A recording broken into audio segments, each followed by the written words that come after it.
बिस्मिल्लाहिर्रहमानिर्रहीम। अस्सलाम वालेकुम। कैसे हैं आप सब? जहाँ रहें खुश रहें, आबाद रहें। इफ्तार में ऑलमोस्ट हर घर में नींबू पानी बनाया जाता है। बच्चे बड़े सभी को बहुत पसंद होता है। तो लेमन भी बहुत ही महंगे हो जाते हैं रमज़ान में। आप रमज़ान से पहले ही नींबू पानी पाउडर बना के रख लीजिए, ख़राब बिल्कुल भी नहीं होता। आप 5 से 6 माह तक इसको एयर टाइट जार में करके रखेंगे तो ये आप यूज़ कर सकते हैं 5 से 6 माह तक। बहुत ही इजी और सिंपल रेसिपी है जो मैं आपके साथ शेयर करूंगी। शिकंजबीन पाउडर की रेसिपी शेयर करूंगी। लेमन जूस लंबे अरसे तक किस तरह से स्टोर किया जा सकता है वो भी मैं आपके साथ आज शेयर करूंगी। 2 kg मैंने लेमन लिए हैं जिनको मैंने वॉश करके अच्छे से ड्राई कर लिया है और इस तरह से 2 पीसेस में कट कर लूंगी मैं सारे लेमन्स को। अगर लेमन जूस की जगह पे आपने लेमन को भी अगर स्टोर करना है लंबे अरसे तक तो आप लेमन को थोड़ा सा ऑयल लगा के इनको जिपलॉक बैग या एयर टाइट जार में करके रख सकते हैं, तब भी आपके लेमन जल्दी खराब नहीं होंगे। सारे लेमन्स का मैं इस तरह से जूस निकाल लूंगी। जिस तरह से मैं आज आपके साथ नींबू पानी पाउडर की रेसिपी शेयर करूंगी, इस तरह से आप ऑरेंज टैंग की रेसिपी भी बना के स्टोर कर सकते हैं।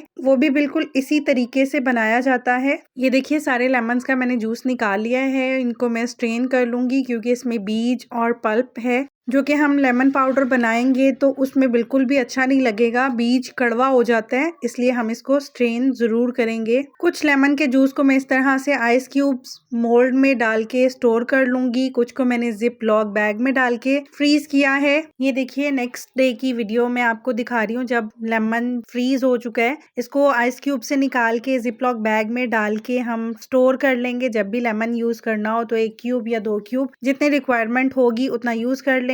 जिप लॉक को इस तरह से साइड से कट करते हुए ताकि हम इसके आराम से क्यूब्स बना सकें, लेमन जूस बिल्कुल भी खराब ना हो। ये देखिए इस तरह से मैं छोटे छोटे पीसेस में कट कर रही हूँ और इसके क्यूब्स बना के दूसरे वाले जिप लॉक बैग में या एयर टाइट जार में ट्रांसफर करके स्टोर कर लूंगी। घर में अगर आइस क्यूब्स मोल्ड ना हो तो आप इस तरह से भी किसी भी चीज को स्टोर कर सकते हैं, चाहे वो जिंजर गार्लिक का पेस्ट है, लेमन है, टमाटो प्यूरी है, कुछ भी फ्रीज करना हो तो जिप लॉक बैग में इस तरह से डाल के आप उसके क्यूब्स बना के फ्रीज कर सकते हैं। मैं इसी तरीके से लेमन जूस वगैरह को स्टोर कर लेती हूँ बहुत लंबे अरसे तक। ये बिल्कुल भी खराब नहीं होता, जब भी निकालते हैं तो बिल्कुल फ्रेश टेस्ट उसका मिलता है। अब मैं आपके साथ लेमन टैंग शिकंजबीन पाउडर कह लीजिए या नींबू पानी का पाउडर कह लीजिए, जो भी आप उसको नाम देना चाहें, इसकी रेसिपी शेयर करूंगी। बहुत ही इजी और सिंपल रेसिपी है। 1 गिलास अगर हम लेमन जूस लेते हैं तो उसमें हम 4 कप्स शुगर के ऐड करेंगे,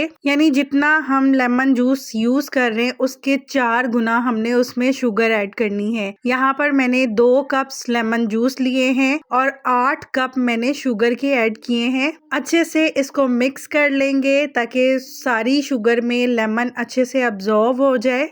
अब आपको मार्केट से केमिकल्स वाले टैंग नींबू पानी पाउडर वगैरह लेने की बिल्कुल ज़रूरत नहीं है। अब आप इस रेसिपी को फॉलो करते हुए ये आप आराम से घर पर बना सकते हैं। और अब मैं इस पाउडर को बना के रख लूंगी और पूरे रमज़ान में यूज़ करूंगी। आप सोच रहे होंगे कि ये तो लिक्विड शुगर बन गई है, ये पाउडर फॉर्म में कैसे बनेगा? अभी मैं आपके साथ आगे शेयर करती हूँ कि ये पाउडर कैसे बनेगा। मैं इसको 3 से 4 बर्तनों में थोड़ा थोड़ा करके फैला दूंगी क्योंकि हमने इसको ड्राई करना है। 2 से 3 दिन लगेंगे। हवा में आप इसको रख दीजिएगा, धूप में बिल्कुल भी नहीं रखना। धूप में शुगर मेल्ट हो जाएगी। ये देखिए नेक्स्ट डे की मैं आपको इसकी कंडीशन दिखा रही हूँ। लेमन जूस काफी हद तक इसमें ड्राई हो चुका है लेकिन अभी बिल्कुल ड्राई नहीं हुआ। हमें इसको बहुत अच्छे से ड्राई करना है कि शुगर अपनी पहले वाली फॉर्म में आ जाए, शुगर अच्छे से लेमन को एब्जॉर्ब कर ले और लेमन का टेस्ट फ्लेवर शुगर में आ जाए। इस तरह से बारीक सी लेयर करके मैं इसको दोबारा से फैला रही हूँ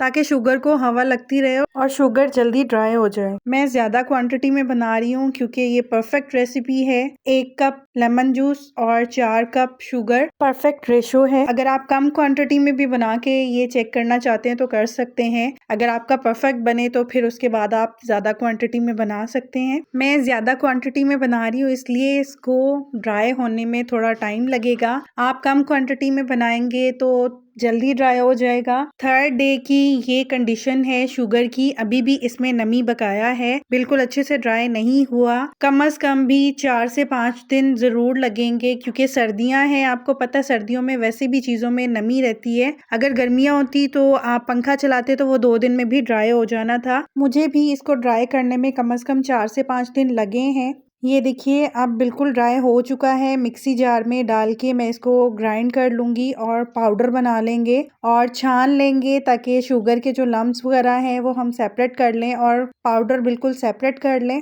पाउडर बनाने से पहले आपने कंफर्म कर लेना है कि शुगर बिल्कुल ड्राई होनी चाहिए, नमी बिल्कुल भी नहीं होनी चाहिए। अगर इसमें नमी होगी तो आपका पाउडर सही नहीं बनेगा, जल्दी खराब भी हो जाएगा। इसी मेथड को यूज करते हुए आप ऑरेंज टैंग भी बना सकते हैं। 1 कप ऑरेंज का जूस और 4 कप शुगर ऐड करके उसको भी ड्राई करके ऑरेंज टैंग इजीली बना सकते हैं। इसको पाउडर बनाते हुए मैंने इसमें 2 टेबलस्पून सॉल्ट और 1 टीस्पून ब्लैक सॉल्ट ऐड किया था। सॉल्ट आप कम ही डालिएगा, क्योंकि जब आप नींबू पानी बनाए तो उसमें भी सॉल्ट अपने टेस्ट के अकॉर्डिंग कम ज़्यादा कर सकते हैं। और जब आप इसको पानी में डिजोल्व करके नींबू पानी बनाए तो आप इसमें पुदीना और ज़ीरा भी डाल सकते हैं लेमनेड बनाने के लिए, उसका भी बहुत ही अच्छा टेस्ट आता है। अगर आपको रेसिपी पसंद आई हो तो लाइक कीजिएगा, कमेंट सेक्शन में अपना फीडबैक ज़रूर दीजिएगा। और अगर अभी तक आपने मेरे चैनल को सब्सक्राइब नहीं किया तो आपसे रिक्वेस्ट है, प्लीज़ मेरे चैनल को सब्सक्राइब कीजिएगा। नोटिफिकेशन के लिए बेल आइकन ज़रूर प्रेस कर लीजिएगा, ताकि हर रेसिपी का नोटिफिकेशन आपको मिल सके और मैं इसी तरह से डिफरेंट रेसिपीज़ को ईजी और सिंपल वे में आपके साथ शेयर कर सकूं, ताकि आप भी उन रेसिपीज़ को इजीली बना सकें। केमिकल फ्री लेमन टैंग बिल्कुल तैयार है। मैं इसको अब एयर टाइट जार में डाल के सेव कर लूंगी।